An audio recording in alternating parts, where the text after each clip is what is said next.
Thank you, Mr. Chairman and members. Yes, so in front of us this evening we have an update on the Future High Street Fund. I will save the detail for the officers who are leading the project. I think that's a donation to the Mayor's charity just gone off in front of me.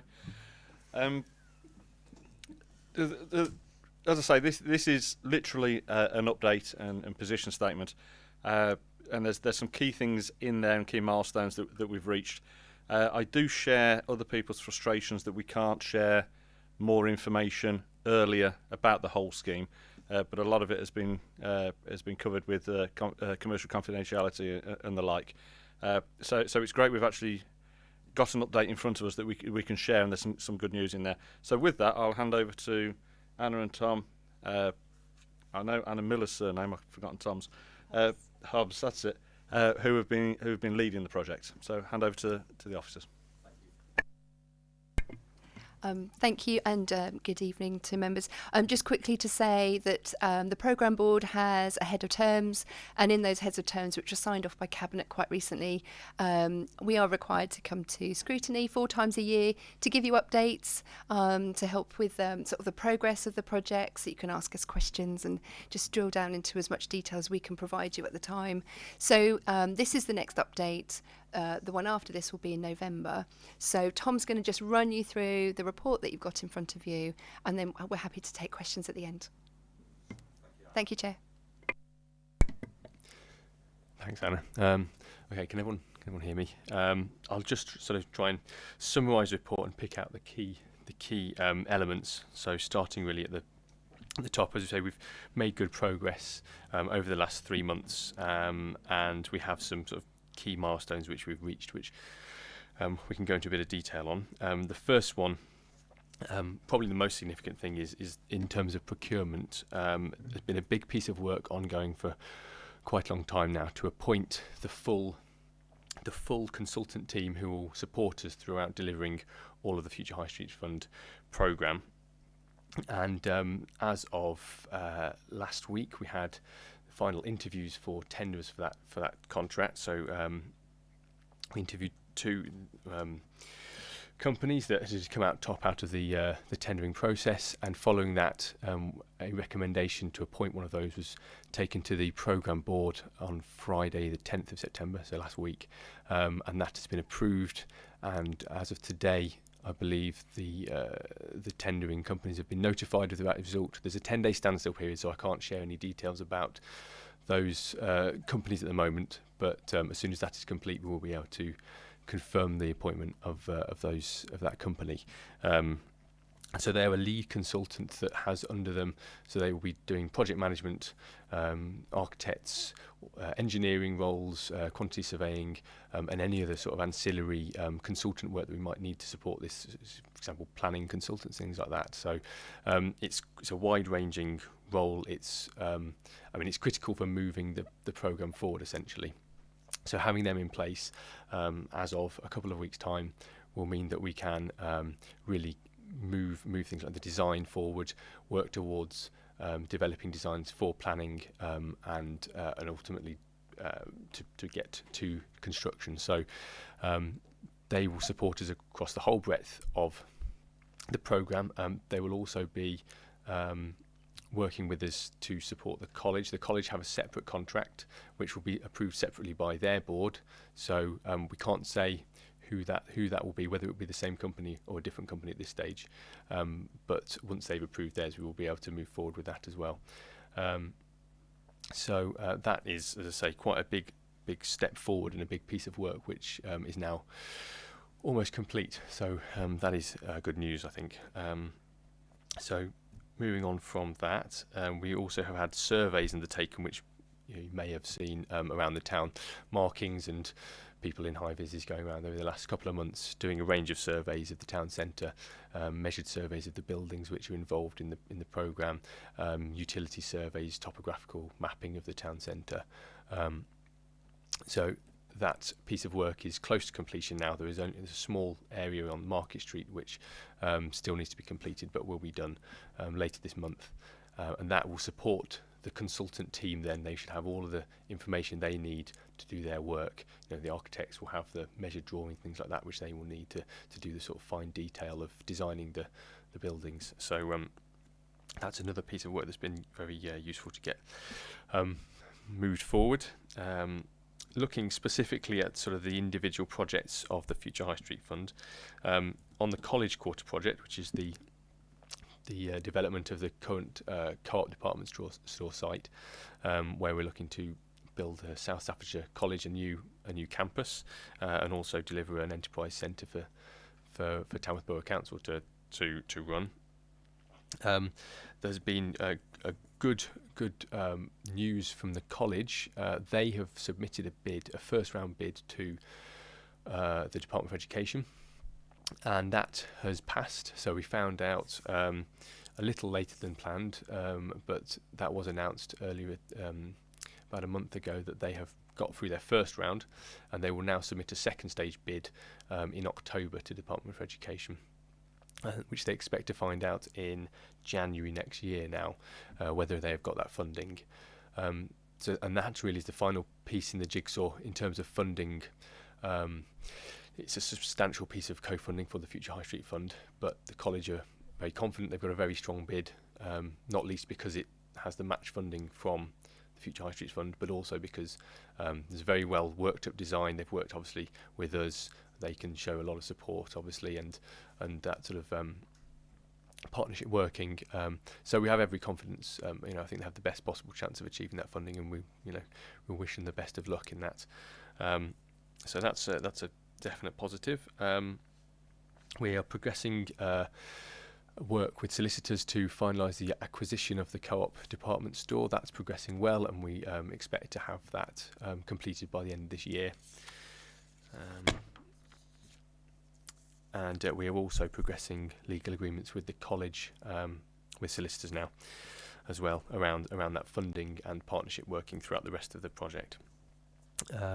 In terms of middle entry, the work there is ongoing with peer group to finalise a legal agreement. We are working with them just to establish the timescale to achieve vacant possession and be able to take on the site. Actually appointing the consultant team will be able to support us with that as well.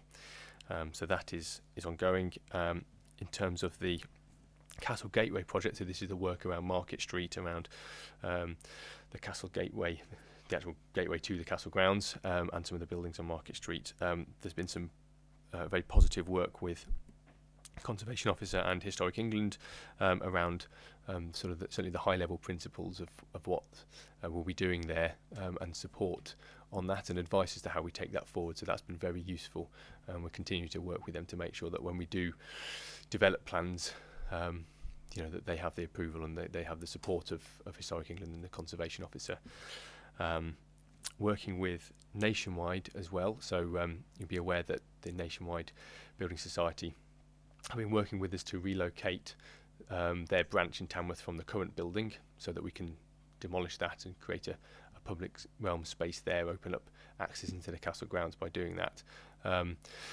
So we have worked with them on identifying the best location, and we have, after a piece of work, identified the Peel Cafe, the former Peel Cafe building, so it's 1213 Market Street, as a suitable location which meets their requirements and meets our requirements. It has benefits both for the Borough Council and for Nationwide for them to move there, and it is a big positive to be able to retain them in the town. And we have, after doing a number of pieces of work around looking at whether they can fit on the site and whether it meets all of their needs, they are happy that it does. So we have an agreement in principle for that to happen. We are now progressing to a legal agreement, so there's not a done deal. There is a legal agreement to be done behind that, but in terms of the barriers to whether they could move into that property, we have established that those can all be overcome. So we are now progressing with that legal agreement, and I think that's it in terms of the projects. The key the key milestones that we've managed to progress on.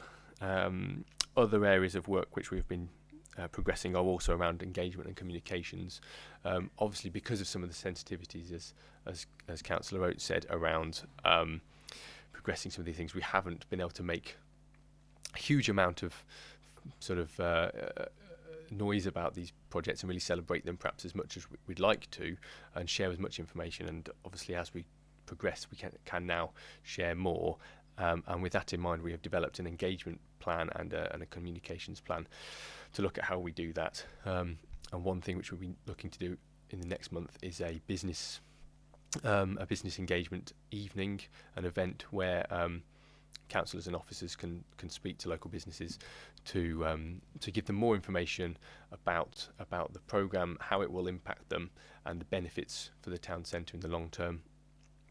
And really give them an opportunity to ask questions and have a sort of a face, people they can contact. So I think that's something we appreciate, that people are going to want to know who they can speak to, how they can find out more about it. And so we have a range of ways that we intend to do that, both sort of by providing things like drop-in sessions and going out to the public and talking to people, but also having a website where we'll be able to share updates for as things happen, so that people can be kept up to date with progress and with anything which might affect people in the town centre. For example, if there had to be road closures or anything like that for any period of time, we can share that information in good time and make sure people know about it. So that piece of work has progressed. We took a plan, the engagement plan, to the programme board on the 10th of September, and that was also sort of approved.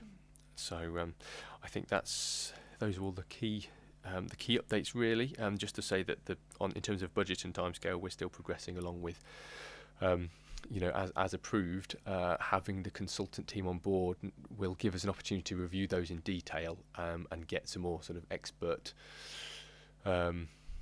guidance on developing those and making them more detailed for the future. So I think in future updates we'll be able to share that work then. Thank you.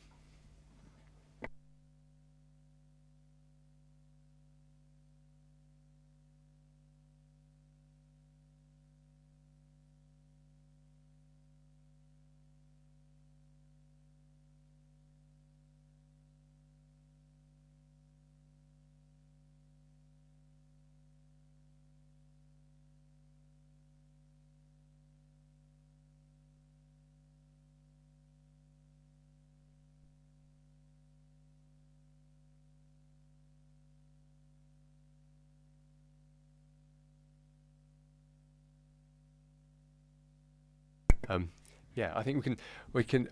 I'm reluctant to say too much about anything because obviously it's a live tender that we haven't completed it yet. But I think we can say that we are fully reassured that there's no risk from, as you say, the same thing occurring because of the same people, if you like.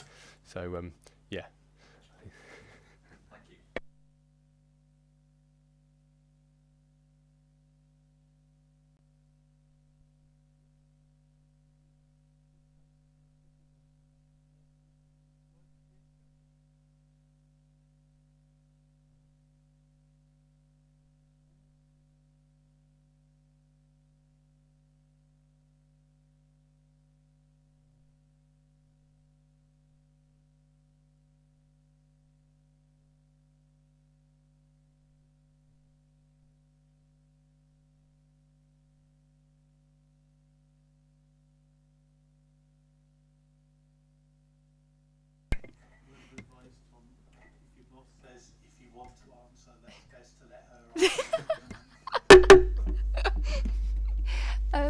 So, I mean, the way in which we structured the tendering process, we went out to tender with the view that we could have one consultant team that ran both contracts, so the college and all the TBC works. Equally, it could be split down into two if there were benefits of doing that. So if there was a particular consultant that was particularly good at delivering higher education, further education colleges, had that experience, had a particular team that was very attracted to the college, or pricing or quality or whatever it might be, then it could be split down. It might be that we have one that does all, or we might have it split, and we can tell you after the standstill period, where that's gone. Okay. But we worked very closely with the college when it came to the scoring exercise. We did it separately, then we came together, we modified, we understood each other's sort of perspective and point of view. So we have worked very closely, and we also last week in the interview process we did it with the college as well. So we're very much sort of stood next to each other through the whole process to make sure that we're doing the right thing overall, but also for each other. Okay, thanks, right, thank you. Anna. And just one other comment. I really like the idea of the website being developed as an engagement tool. Really, I think that's a fantastic idea. Jeremy. If I may come back on that, the communications plan that's been put together, I take no credit for because I've had nothing to do with it, and it's all these guys. But the communication plan and engagement plan, a lot of time has been spent not just on highlighting who the main stakeholders are and groups or whatever, but also the different ways in which they need communicating with. So in the past we'd go, there's a website, go and help yourself. This is more targeted at individuals, and that website's almost like a safety net that captures all. So it's not just about the website. There's a lot of other different things going on with different stakeholders at different times to make sure that those who need to know when they need to know are informed straight away, and those that have a more of a non-influential role, shall I say, can pick up the stuff on the internet and be communicated with through normal media means. So there's a multi-layer approach to the communications. Thanks, Jeremy. Yeah, I just noted that a sort of catch-all website that does allow that sort of access to information is really, really good. Anna. So we're hoping that the website will be actually like a regeneration website, but with the initial focus on the Future High Street Fund, but maybe developing it for Gungate and others, in the coming months. We're hoping it will act like a portal, really, where you will go for all your information. Because we've got the big things to tell people, but we've also got a lot of detail. So it might be on a weekly basis that there's a road closure, or there's some big machinery coming into the town centre, or something of significance to the businesses and also to residents who may want to come in and do their shopping or park somewhere. So hopefully the website will tell everyone what they need, which actually removes the need for us to be on the phone all the time, repeating the same things to the same people. So it will be the website and then other methods of communication like the drop-ins for face-to-face or bespoke face-to-face meetings with certain businesses with a direct impact, or just your general sort of media press release, etc. So it's going to be like a combination of all of those, but the website is going to be, I think, critical for us to get the message out, and hopefully people will just use it sort of naturally. What's going on this week? Let's see what's happening. Thanks, Anna. I think they're my questions and comments done with. So open it up to anybody else on the committee that wishes to ask anything. Simon. Thanks, Chair. I appreciate in public committee we can't talk numbers, so I think it might be worthwhile considering whether at some future date we have this item under confidential so that we can talk numbers, and maybe agree in advance that we take the confidential item at the beginning so that officers can then go, but rather than make them wait till the end of the night. But I'm just concerned that as we get further on, the numbers will become more critical, and therefore, to discuss it without the numbers would start to be artificial. Sure. Yeah. I'm first of all mindful of what was said about the college's bid, which caused some concern to some members at corporate scrutiny who hadn't appreciated that they had their own bid to do and they hadn't actually gone through.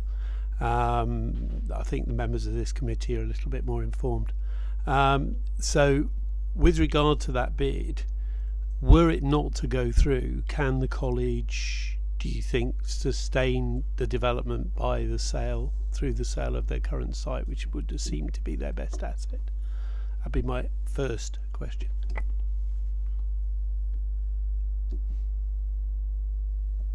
I like it when there's uncertainty. Who's going to answer? No, I'm passed on to them. I mean, the sale of their current asset, they require on top of the bid to fund the regeneration of that site and the delivery of that new college on the co-op site. So there it's would both. so there would be a significant There shortfall would if be the a bid wasn't shortfall. approved. Yeah, there would Thank need you. to be a plan B. Yeah. Yeah, that's fine. I just wanted to get the scales of the two in my mind.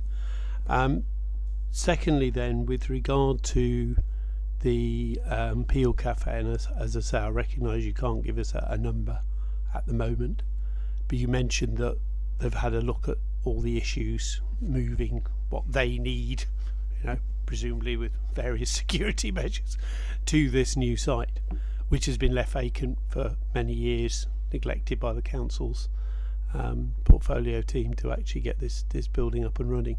So what are you at the moment confident that we would be within budget, or are you having to wait, if you like, till these consultants can confirm with the QS or whatever else that the projected move would be within the budget? Yes, so we have had QS look at the figures and support us with developing the figures for that. So it has had that level of professional oversight, and it does come on budget. There is obviously an amount of tolerance, and as everyone knows, the construction market, in particular with costs and things, is going up a lot. But so it is crucial that we get the new consultant team to take a second look at that and make sure that it is they believe it is still viable. But the costings that we've had done and that Nationwide have had done do show it to fit within the future High Street Fund budget. Thank you for that, Joe. But you can see why I'm saying maybe in future we'd need a confidential session, because clearly you can't be expected to say more than you should in public, but equally we as members will have to keep an oversight of the overall spend. With regard to the middle entry, how is the value being confirmed? Because the owners recently advertised how they have 150 million available to advertise to develop in Shoreditch in London, and I'm keen to make sure that the money from this isn't just a big fat cheque for developers. So I mean, does the district valuer help with this? Is there some kind of arbitration process to agree the figure for the acquisition? So we had a valuation done as part of the initial agreement, the heads of terms, which were developed at bid stage, and that value has stayed. We've not changed that. Neither peer group have requested that we change that, and we haven't. I think it's unlikely to have gone down in the recent market. So I think we do have a valuation, as I say, and I think it fits within the future High Street Fund budget, and we're keen to kind of stick to that. So what you're saying is the original valuation, which did fit the budget, will be the figure that they are paid? Yes. Yeah. Even though the market may have gone down, that's not the point. The point was that it was agreed at a particular time. Sorry. I mean, as it stands, yes. I mean, I think the market's unlikely to have gone down. If anything, it's probably gone up. I mean, sort of certainly, general land prices are not at the moment seem to be going down. So we're not. I don't think we're concerned that we might be losing money if we stick to that valuation. But as it stands, we were working with that valuation. It seems to be that peer group are happy with that, and as I say, it fits within the budget. So, if I may, Chair. Thank you. With regard to the historic England, they're notorious for being awkward and difficult because they don't pick up the bill for whatever's they insist on, because it's always the onus is on us to kneel more deeply and bow more and scrape more. My concern as a historian is that they have too much power and that they can put us in a difficult position. can I ask that we are as robust as possible? Because at the end of the day, that castle is a huge cost to the town. It's a great asset and a great monument, but it costs us a lot of money, and the cost is borne by the ratepayers here. So my concern is that when we go to them, we point out really robustly that, you know, we've kept it open, extended its opening hours, and we now need help by being understanding of the things that we need to help make that whole area more viable. So I don't know who's responsible for that. I think that's probably more, well, it'd certainly be more Anna's than your role at this particular stage. But, you know, I think we do need to make that absolutely clear. You know, they can be as difficult as they like, but they don't have to pick up the bill. And I think we've got to be clear with them that that's the case. You know, so, I mean, I welcome the engagement plan. I'm always a bit concerned that this council spends more time on the engagement plan than on the policies, but that's for me and the leader to argue about. But I do have those concerns that we're not robust enough when it comes to some of these public bodies, and I would look for that assurance. Can I also bring you back to the point the chairman raised? The answer we got was that you were confident that there wasn't going to be a repeat of the problems we had on the assembly rooms. I'm looking for clarification of the sub-clause that you added because of the involvement of the same people. Are we assured that those same people are not on the shortlist? Simon, if I can perhaps be a little bit helpful on that, I think I'd love you to be chair. I'm going to try and be. Based, I think, on what Anna and Tom said about the fact that the tender has just gone out. I think or has just been completed, and I wasn't quite sure what we meant by standstill period. And I think, so if you clarify and help me, I'm sure I will be understanding. I imagine it's some sort of confidentiality that we have to. Is it why we wait in case they appeal the result? Yes, effectively, yes. Yeah. So I'm guessing that that's perhaps something that we can get a more robust assurance of in a period of time, let's say.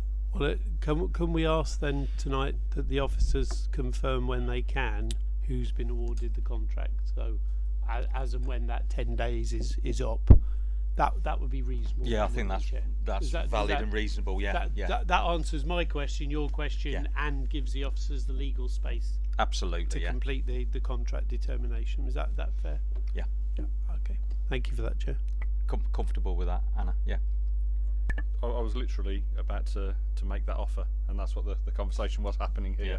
So yeah, we can get that out to members. Yeah. Thank you. Because I well remember the leader's comment that he didn't want to be embarrassed by us going down the same old route. So it'd be interesting to make sure he hasn't been embarrassed.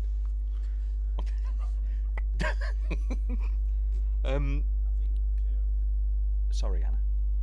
Oh, thank you, Chair. I just wanted to pick up your first sort of point of reassurance to say that we are trying to front load on the heritage side, because particularly the Market Street, the Castle Gateway project is so significantly heritage in its context.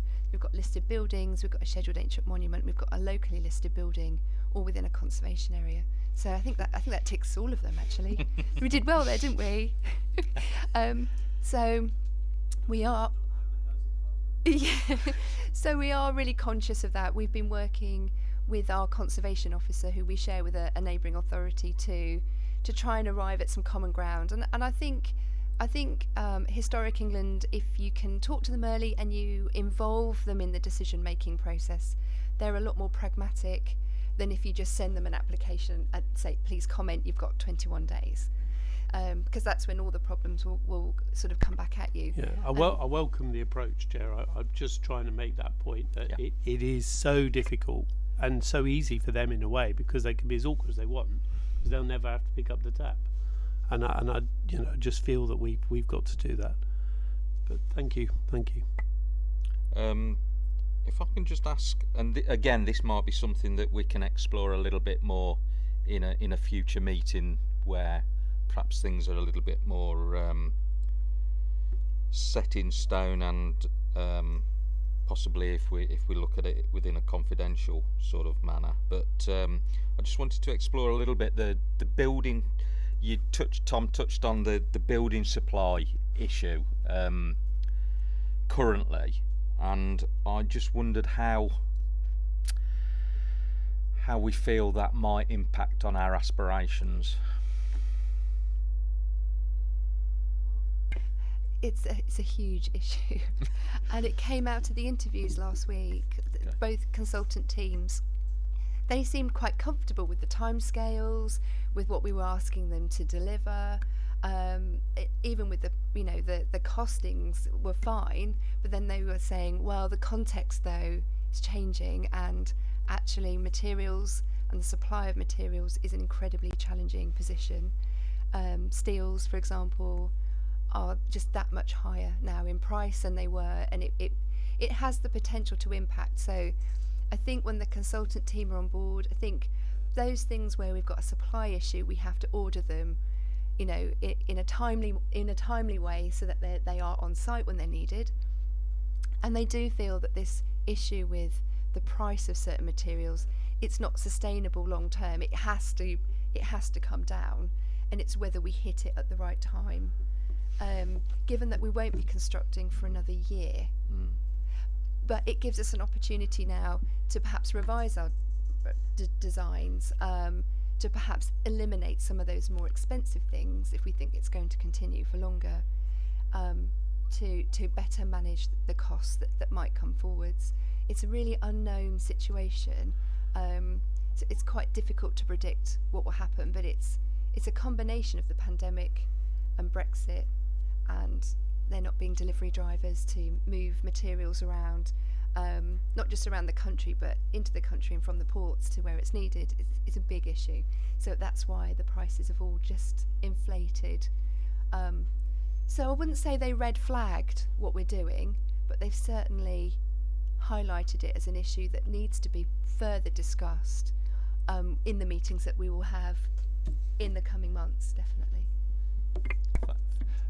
You can say, and this isn't, I mean, we've had this conversation with colleagues at other councils as well, that they're aware of this same problem with us all having sort of future High Street Fund programmes. We've all got the same sort of concern coming down the line. So I think it's something that everyone's considering, and how we deal with it. I did actually have a thought about your previous point, actually, to perhaps in terms of the making sure that we don't have any of the same issues as the assembly rooms, that although we probably can't say anything about the people that we've appointed, it has been a very robust procurement process, which we learnt a lot from the assembly rooms. We've had solicitors work with us to develop the contract to work out how we do that procurement process as well as possible, and make sure the contracts are as good as they can be. We've used a recognised framework, the government Crown Commercial Services framework, with recognised companies on it. So that there's a lot of reassurance from doing that these are names that do this kind of work all the time. And so we've tried to be as as robust and as belt and braces as we can on this, given the experience of the assembly rooms, and I think hopefully that will result in a successful sort of company coming on board. And thanks Tom. Jeremy, I know you want to comment. So I just wanted to pick something up on your question about costs, and particularly around materials, and I think Anna articulated it extremely well. In terms of delivering our aspiration, which I think was your question, then I'm confident we can continue to deliver the aspiration. The design, which we're not at that design stage yet, is where those challenges will really crystallise.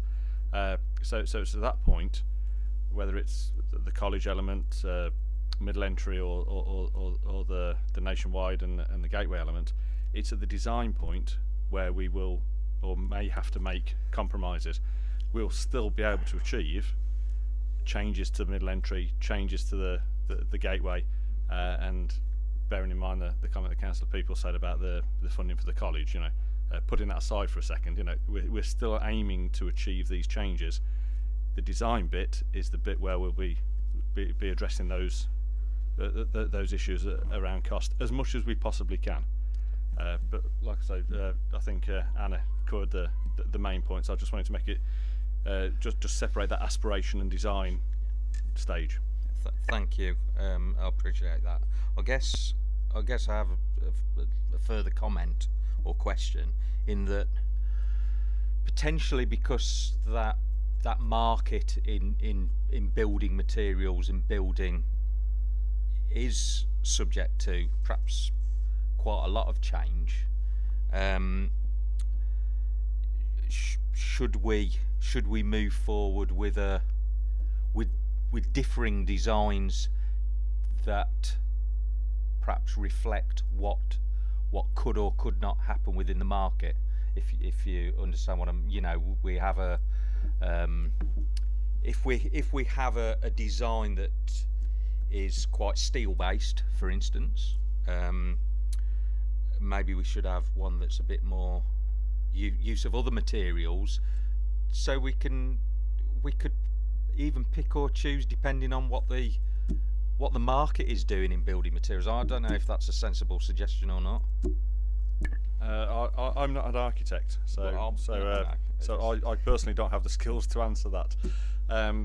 But I know Anna and the team are doing some work around the planning committee and training around design and what that means. So I don't know if you can pick that up, Anna. I mean, we haven't got designs yet for any of the programme and any of the projects, but I think that's where we're going to have a lot of interesting discussions, is what the design's going to look like, but in terms of construction and the materials that are used, it's where do we see the market in a year's time when we start the construction, and what's the best route to go down just to hit it at the right point, if there is a right point. And it's all speculation, to be honest.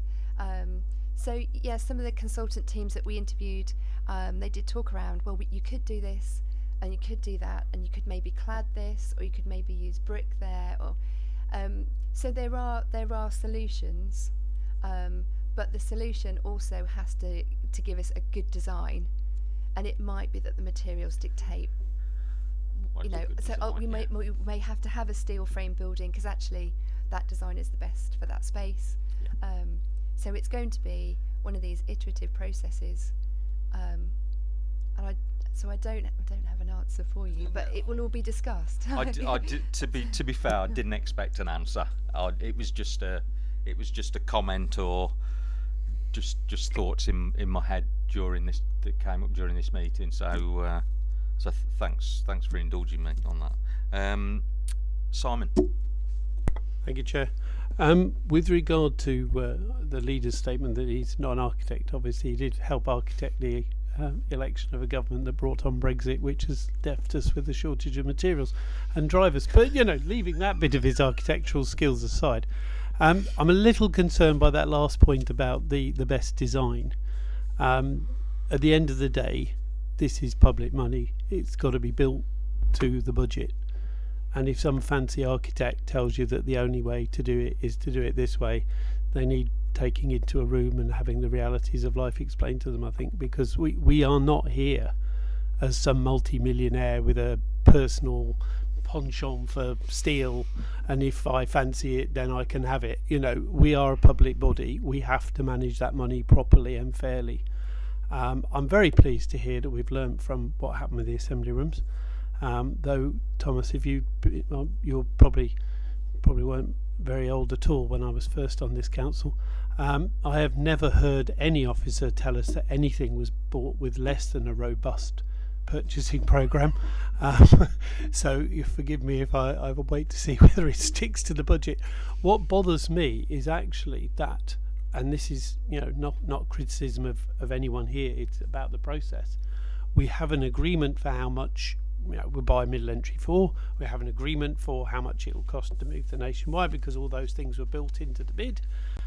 The big variable is the material cost of doing the actual work. And I was on the train the other day, and there was a chap talking about how you couldn't get cement at the moment. And he wasn't blaming Brexit, actually, he was blaming HS2. So, you know, in terms, I think, of the more local pressure for supplies of materials. And that's not going to go away. In fact, that work, you know, you only have to drive out past Rawlett School, don't you? And you see the entryway to one of their workstations. So I think those are things which we'll have to keep a really close eye on. And that was why I was saying that it might be good if in future we could have a discussion where we can say, well, you know, the budget for that part, that one was that one. Is it within budget? How much stress are you getting? Because when you say we haven't got any designs, there was a, you know, front page Herald usual council inspired article about how the new college would look. So everybody thinks they know what the design is for the college. Now, I'm not entirely sure that's correct, but you know what I mean? People have said to me, you know, quite, not because they were against it or for it, but just said, yeah, well, they're building this new college and it's going to have a great big glass atrium. And I thought, yeah, if you read the article and assumed that was the final design. So I think, you know, there will be some management needed around perceptions. So I think as long as we keep our feet on the ground on these things and keep watching the detail, then we should be all right. But I do think it's going to put a lot of pressure on the budget going forward. And we'll see how it goes. But, you know, I'm not, as I say, I'm not against what people are trying to achieve. I think they're trying to achieve the right things, given what we've got agreement to build. But I think it is going to be harder to manage. And the fact that the consultants are already saying, well, you know, throw a brick wall in here instead of a bit less glass and steel tells you something about their concern to make sure they don't seem to be failing to deliver against budget later in the process. Thanks, you. Simon. Just before I bring Anna in, there's, as you obviously are aware, there's a big difference between a detailed design approach to something and a picture. But I understand your concerns, Anna. Yeah, I just wanted to say that we've got really good monitoring processes in place on the budget, with a monthly update to the board to ensure that we are really keeping tabs on what's being spent. Within the budget that we obviously got from the government, the total award of grant, within that there is a contingency. It varies for the different projects. We were just having a discussion, I think for the college project it's around 10% contingency, which is quite generous, quite large. So we do have some flex within the budget. You are absolutely right though, we can't build something that looks good because we fancy it. It's got to fit with the money that we've got ultimately.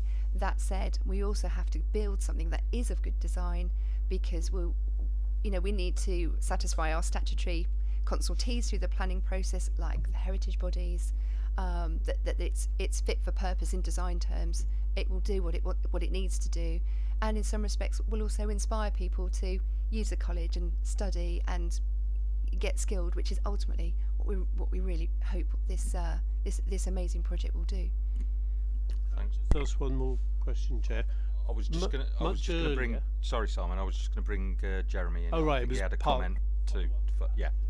It was just a comment, Mr. Chairman, and whilst we talked about budget and contingency, I think the other important point that Councillor People raised was that that supply chain issue, and if we're short of cement now, we're still going to be short of cement in a few weeks' time. So actually, the pressure is not just financial; it's also about, I think Tom alluded to it earlier, it's about getting that order in early, so that we're at the top of the list when it's available, and not one of those that's waiting in the way that Councillor People alluded to. So I just wanted to make sure that we'd picked that comment up, because I think it got lost when we started talking about the budget a little bit. Thanks, Jeremy. Simon. I'm grateful to the leader for making sure my comments don't get lost. With regard to an earlier point, you asked the question about the discussions with the college. Are we represented in their process in the way they were represented in ours, or has that only stemmed from the college's representation on the board? So will we be involved? Because I presume legally the only people who can make the decision on their contract is their management trustee board, of which we won't be a member. Whereas in this case, we actually have a management board with their representation on it. So how will it work in terms of their own contract and awarding process?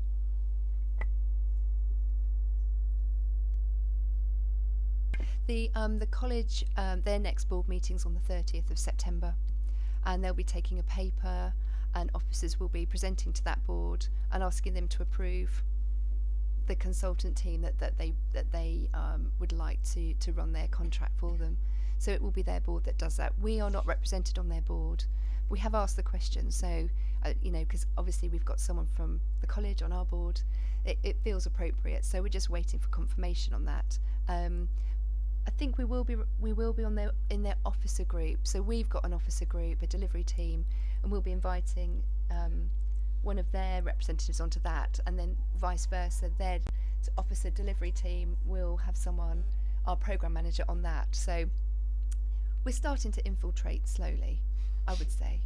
But I think it's necessary to better understand each other's projects and perceptions and where people are coming from. So I wouldn't disagree with that at all. I was just conscious they had representation on our board and we don't have representation on theirs, and that does mean I'm just concerned that we have an equally good opportunity to remind them of some of the issues in the same way that they will remind us of theirs.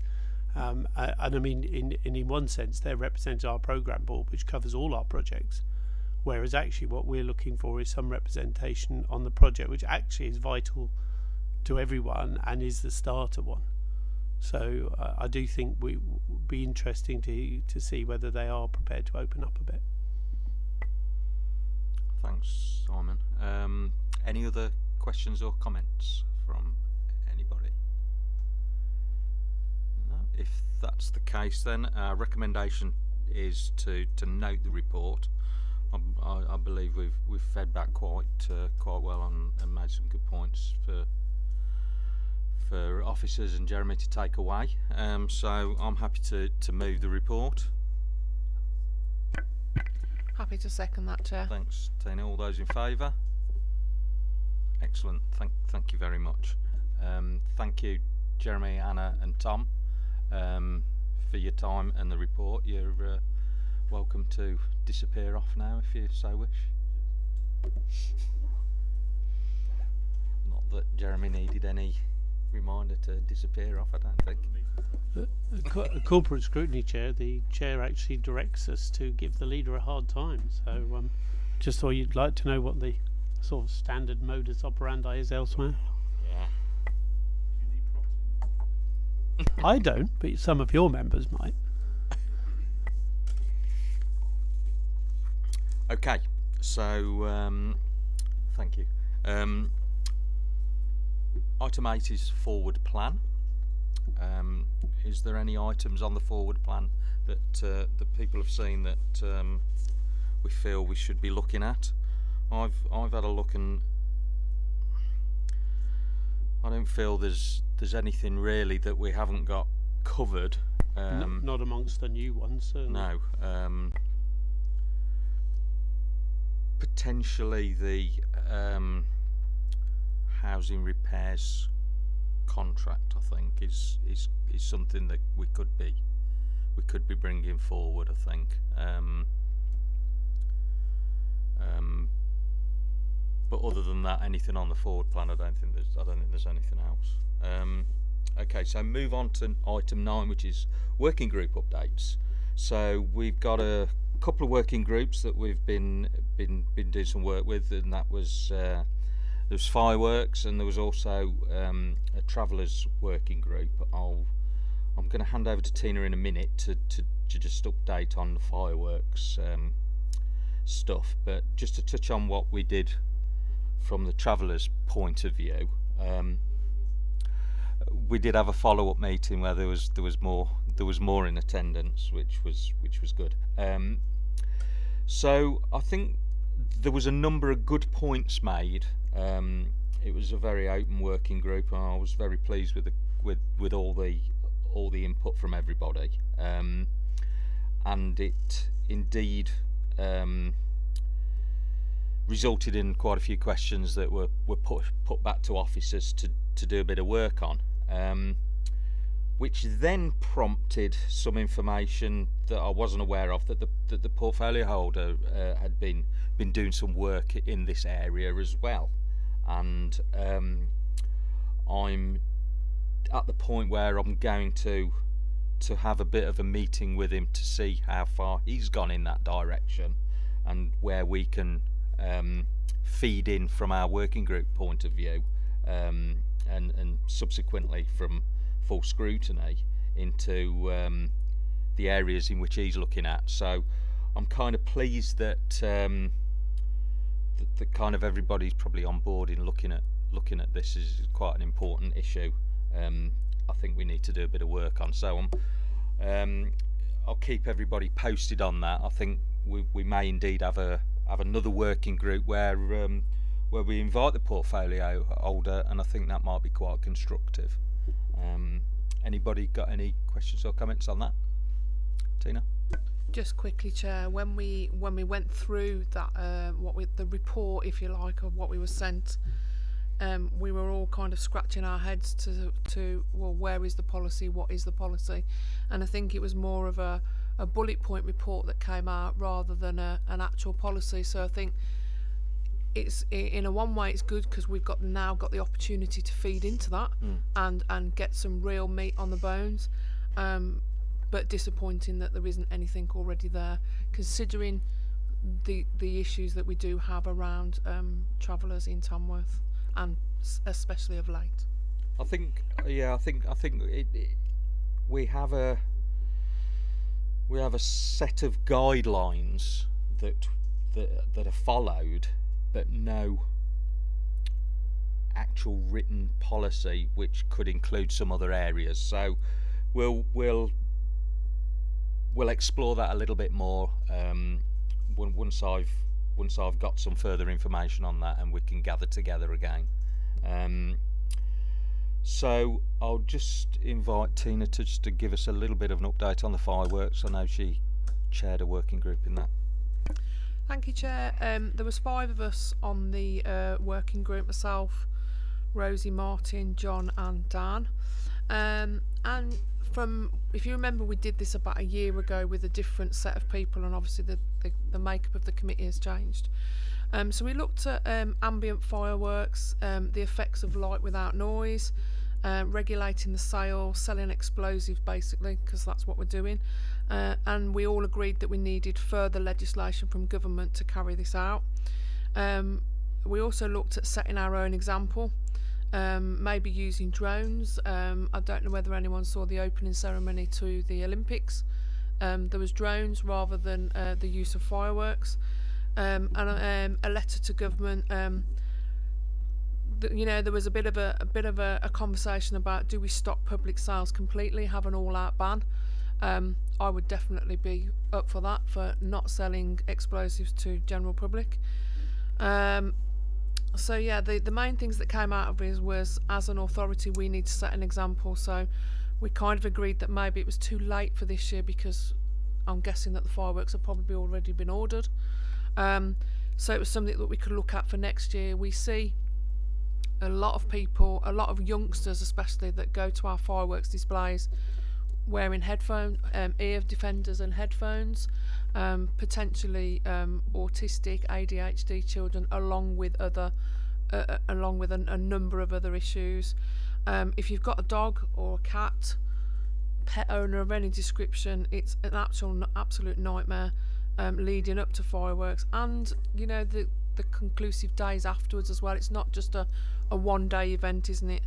And also the predominantly the most of the people that are living in around the town centre are of an elderly nature, and we need to look at the that was just something that Rosie raised. We need to look at the Alzheimer's, the dementia and things like that going forward, and how it affects them, and potentially how old some of them are and what they might have gone through in previous years.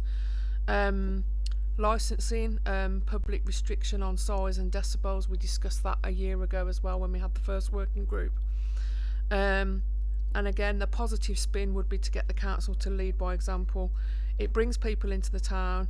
It is a free event, but we need to look at alternatives going forward, i.e. no bangs but lots of light. And again, about autistic and ADHD children wearing ear defenders. So it was a good discussion. We've come up with a few bullet points out of it. A lot of them were the same as what we discussed with when Alex and other people sat on this committee a year ago. So I think we've got something to go forward with. I think we need more legislation from government on it. But let's lead by example. Let's do something radical ourselves, and maybe other councils will follow. You never know. Thanks, Tina. So it's something we need to do a bit more work on and flesh out a little bit. Just anecdotally, I had an experience with some fireworks at the weekend, which was quite bizarre. Saturday night, and I don't know if anybody else heard any fireworks going off, but I live reasonably close to sort of Drayton Manor, and apparently they had a private event there, and I seriously have not heard fireworks so loud. The most surprising thing about it was that I looked outside and there was absolutely no flashes. However, it was from Drayton Manor. So these fireworks weren't going up in the air and making pretty colours. There was absolutely no flashes. So I'm going to explore that a little bit with Drayton Manor, because I feel I need to understand what was occurring there. It was very, very strange. There was absolutely no flashes. So anyway, that's just something that I thought was relevant to share anyway. Any further questions or comments on that item? No. Excellent. Thank you. So item 10, which is our committee work plan. I've already touched on the fact that there's the council house repairs policy, and that's something that I'd like to bring forward. I think that's probably something we should take a look at. Also, I would like to bring back the electric vehicle charging item, which I feel we've seen forever looking at, but well, I think. Chair, I think I should extend the invitation to Robert Llewellyn. I think he's the man who knows everything about EV charging. I think, we last made some recommendations to Cabinet, I think, in December, and I think we made a number of recommendations, so I think we should perhaps use those as our starting point to see what movement has occurred, and I'm confident that there has been some movement. We just don't know about it, but let's find out. So I'm gonna bring that back. Maybe movement. It just doesn't seem to have actually taken place. Yeah. So let's wait and see on that. There is one other item that I'd like to look at, and that's the waste recycling that I think Cabinet made a decision on last Thursday, and while we've actually looked at that item before, I think it was more focused on the dual streaming of it, as opposed to perhaps some of the practical aspects of how it was collected. So I'd kind of like to bring that back, and I think if committee would indulge me in doing what I need to do to bring that back to Cabinet, back to Scrutiny Committee, then I'd appreciate that. Simon. Happy to support that idea, Chair. Thank you. With regard to the future programme, we did, when we last met with the police, suggest we'd have them back not in a year's time, yeah, but it would be come back in the autumn, because we always seem to deal with them right at the end of the year when, with all due respect, they're mindful of elections going on, and we said, well, perhaps we'll get them back when, I think Councillor Clement said, you know, when it'll be a normal policing again because we're out of lockdown.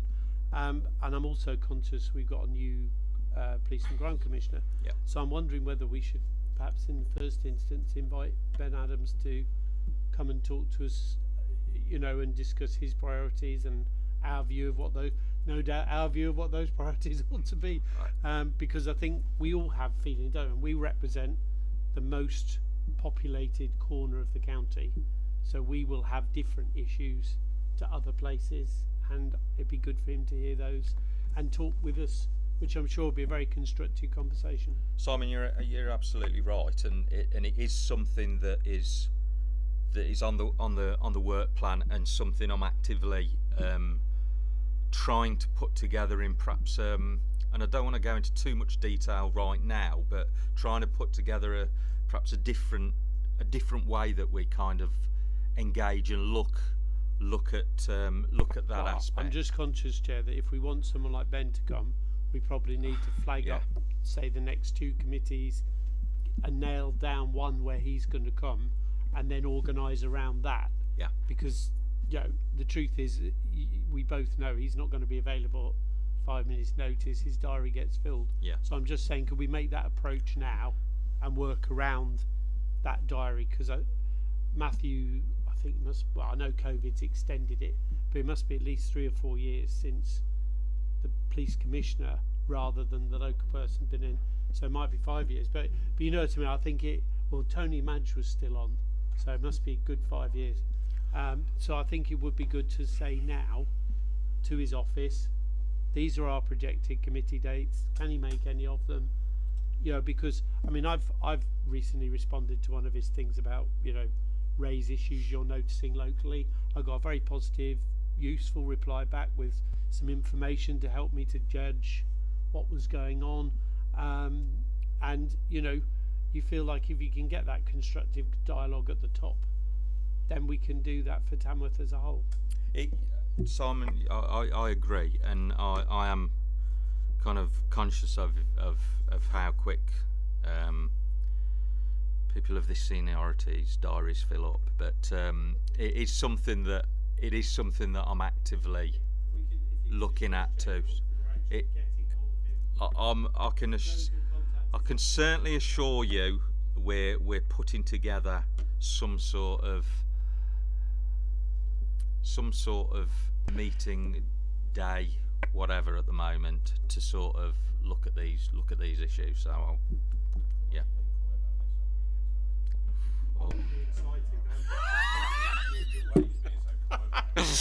Let's just say it's going to be something we've probably not tried before, so we are in discussions about it, and it'll be exciting. You can, I believe you've already ridden in a police car, but there we are. Well, We are still live.